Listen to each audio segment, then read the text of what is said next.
Hey everyone, and welcome to this tutorial where I'm going to show you how you can edit your photos in Photoshop to make them look like they were taken with a film camera with some simple adjustments and a small little hack.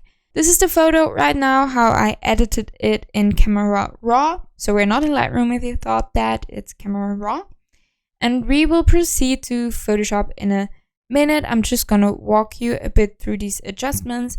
And first of all, let's talk a bit about what makes a photo look like a film photo. In my perception, there are two key. First, I feel like film photos have less variety between brighter areas and white areas and shadow areas. So they are sometimes a bit overexposed or seem a bit more flat, let's say it like that. And second, or most photos have some kind of grain in it, so we're definitely gonna add that one.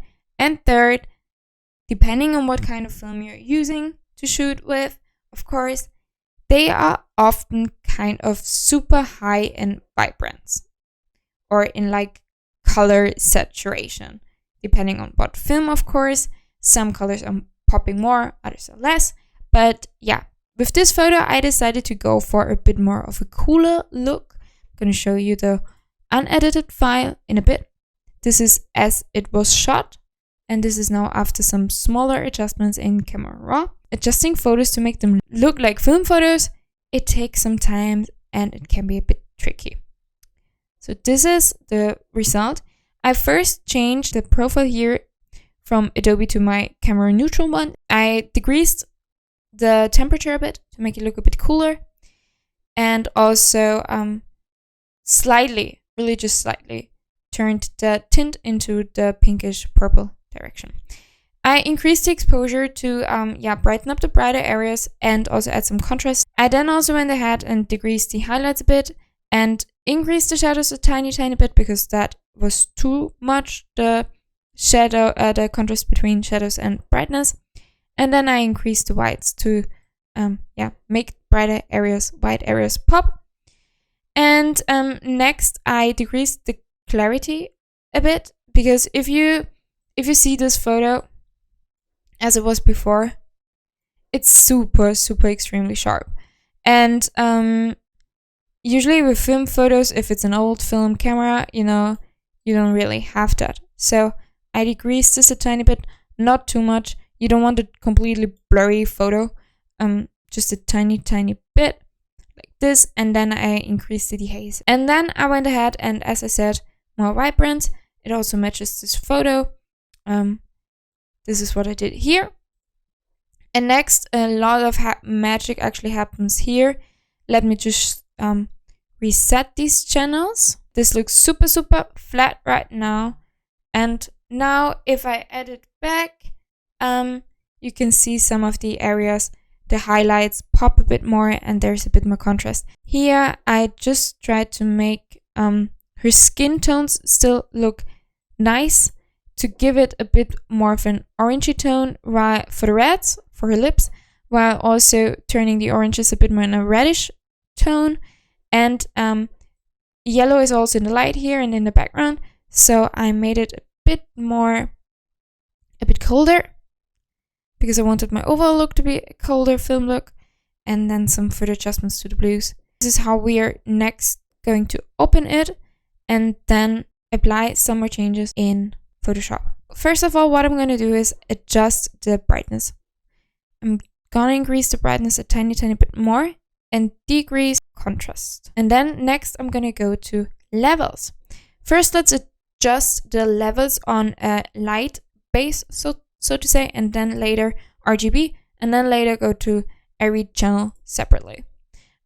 First, I'm going to increase this here a tiny bit to make the bright areas pop even more, and then also fade it out just a tiny bit.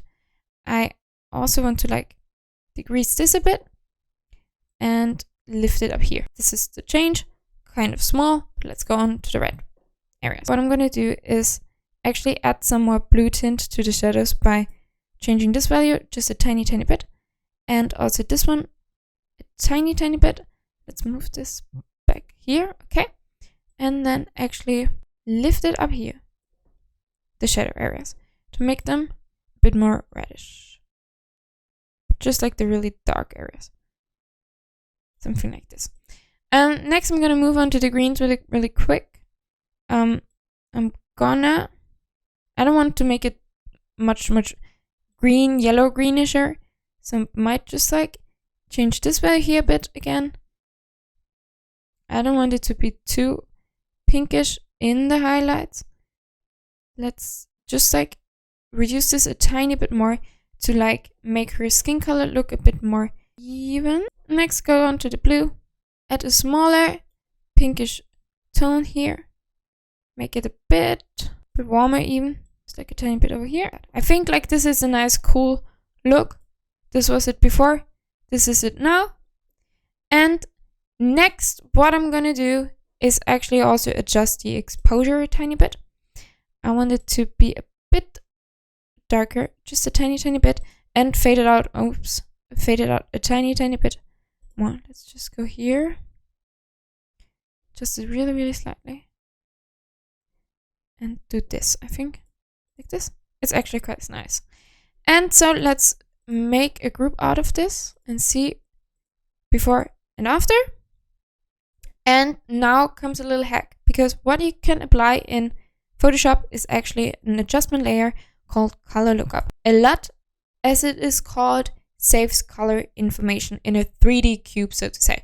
So it has lots of color information. You can even create them yourself, and here you can apply them. And Photoshop comes with some looks, among which are some film looks. And I'm just going to click on one here, and you see the photo changes. It applies the color now to this photo. You have different ones. Let's see this one. This one is a bit more faded out, a bit cooler. But you also have like this, for example. I think I'm going to go with this one right now. I really like it. What I'm going to do next, because I don't want this strong look, I'm just going to reduce the opacity a tiny bit. Just want it like slightly, like this. And then I'm also going to change the blend mode. And I usually, like you can see, it changes quite a lot. What I'm gonna do is, I don't want to set it to screen or something. I want it just to be subtle. So I'm gonna set it to lighter color. And then next, what I'm gonna do is actually duplicate this layer, because I want to add some blur. To do this, I'm gonna go to filter, go to blur, and go to surface blur. I'm gonna keep the radius really small. I don't want too many changes. I don't want to make it look too much. I'm just gonna keep it like this, also like this. And then I'm just gonna set it to lighten also, and reduce the opacity, because I just want it to be blurred out subtly. Awesome. Then I'm gonna duplicate the background layer one more time. Now I'm gonna put it above here. Go to filters again to add some noise, our grain. So right now, right here, you can see this is the amount. Here you can change the amount in percentages that you want to apply. This is more, this is less. And the more you increase this value, the more you see the noise that you actually add. Let's gonna keep it around here. We don't want it to be too strong. And then you can also change the distribution. Uniform, it looks more detailed. And then you have grain, which is a bit more, Gaussian, which is a bit more strong, thick, less detailed. And you can also change between like a kind of a colorish noise. You can see all these pink, green dots and everything. Yeah, you can see it like this. If you go with monochromatic, the colors are filtered out and it's just like black and white. And we're gonna go with this one, but I don't like this one too much. It's a bit too much, I feel, so I'm gonna go with uniform, which is a bit smaller. I want a subtle grain, just a tiny bit. Let's do it like this, and I feel that's okay. And then we can go and see, okay, do we also want to set it to light on the screen, change the color mode, add blend mode. I'm gonna set it to lighter color. then you can see if you zoom in, you have this nice subtle grain. And yes, so let's rename this actually. Let's have a look. And now let's have a look at the before and after. This is the photo before any adjustments, and this is the photo now. I hope you really liked this tutorial. If you did, I would be happy if you subscribed to this channel. And yes, happy editing, and I hope to see you guys again soon.